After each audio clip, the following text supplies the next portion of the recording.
Let's take a minute to talk about negative karma as it relates to large groups of people.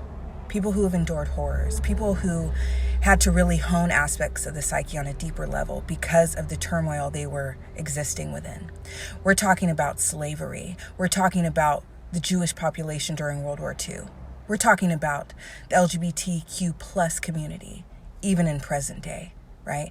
We're talking about people who have been mistreated beyond measure. People who were an entire counterculture. People who were literally, their existence was literally in opposition of what was accepted by the majority, what was allowed by the majority, what was hated by the majority. And you might say, Demetra, there is no way you can sit here and say that God would be bestowing negative karma on people just for simply being a different color, being a different ethnicity, having a different sexual orientation. The only way for you guys to truly understand this kind of karma is to understand the power that is 17 energy, the power that darkness holds in transforming us. You cannot transform in the light. It does not work that way. You have to dive deep. You have to dive within. You have to learn to navigate the darkness within and without.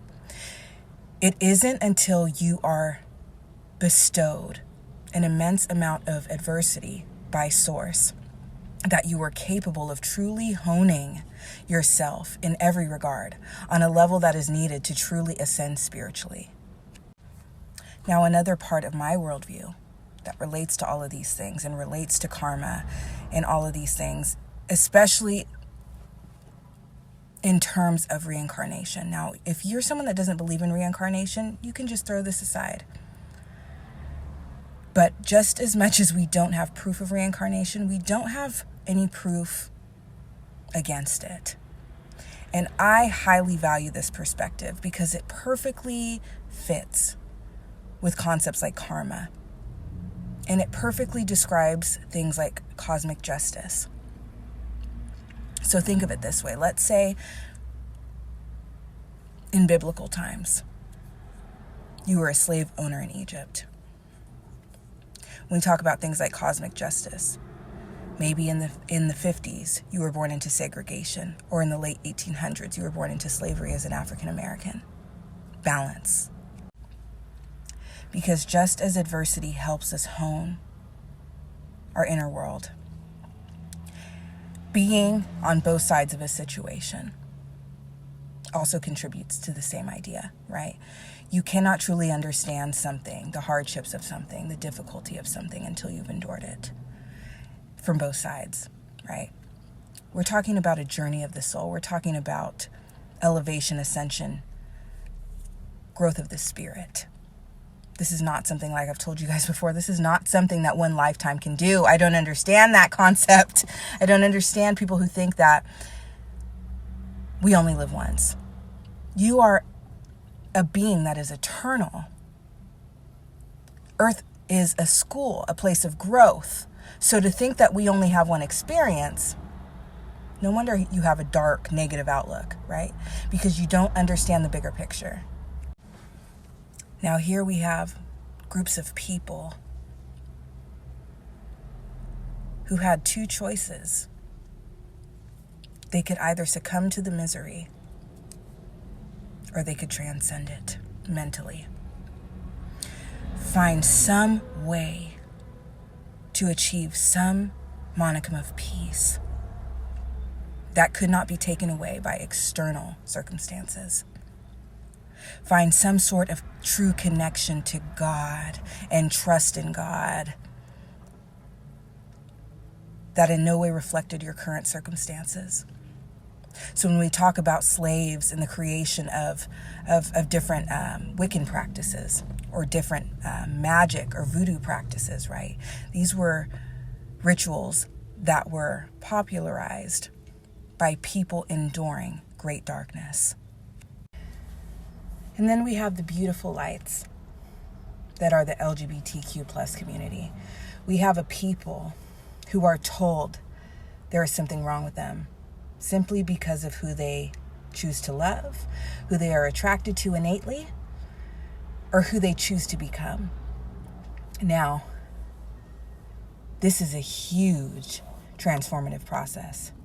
There is no greater tool for becoming unapologetically yourself and shining despite all opposition than literally having an entire religion or religions standing against you. Now, the greatest test for these people is being able to shine brightly despite all of that adversity. I don't care if it's your family or if it's your religion. Don't succumb to the hate. Don't succumb to the opposition.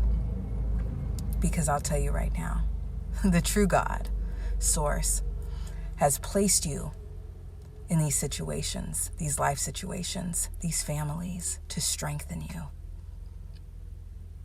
Your gregariousness, your flamboyance, your light is here to shine on others.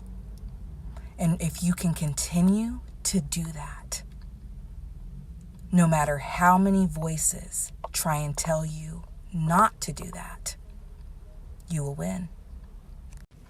Now, 32 is the number of negative karma, and 32 is also the number of countries that currently allow same-sex marriage. Nothing's a coincidence. Numerology is real. So what this means is that this is negative karma being endured by this group of people. And like I've said many, many, many, many, many times, negative karma does not insinuate you've done anything wrong, right?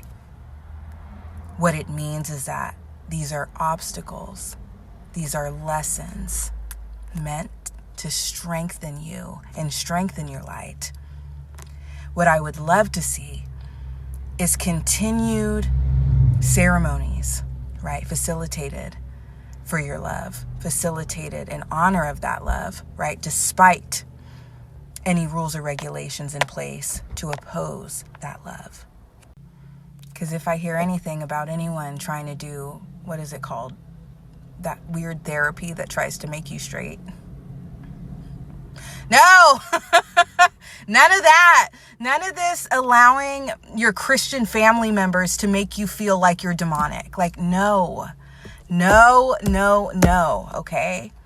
You hold a spirit that influences who you are, right? There's beautiful myths about these gods and these divine beings who are just like you.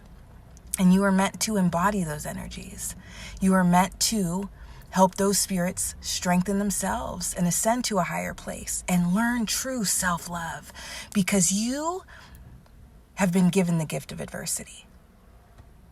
To be able to cultivate true self-love in this sort of climate is by far one of the greatest achievements I could ever imagine.